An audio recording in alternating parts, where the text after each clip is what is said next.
Vôbec to nie je jedno, kde máte poistené svoje dieťa.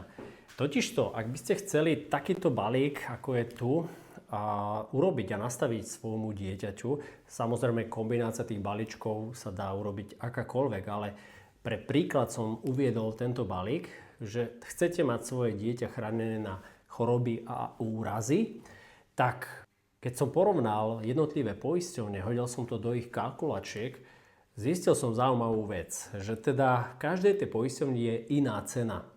A predstavme si, že teda v jednej poisťovni, napríklad nazveme poisťovňa A, dostanete tú cenu na úroveň 12,50 mesačne, v ďalšej poisťovni 18,50, v ďalšej 18,60, v ďalšej dokonca 21 eur.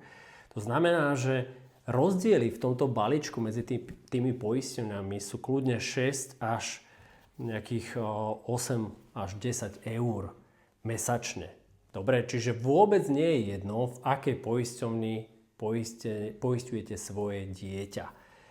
Čiže keď to zrátame, že za rok môžete ušetriť napríklad 70, 80, možno aj 100 eur na tom kryti dieťaťa, a ak by ste tých 7, 8 alebo 6 eur mesačne investovali, to je za 25 rokov 1800 eur. A ak by ste tých 7 alebo 6 eur mesačne investovali 25 rokov, tak tomu dieťaťu navyše nasporíte 5000 eur. Takže vôbec nepodceňujte, v ktorej poisťovni máte svoje dieťa poistené. A ak vás zaujíma prepočet, napíšte mi do komentu prepočet a urobíme vám prepočet na kalkuláciu pre vaše dieťa.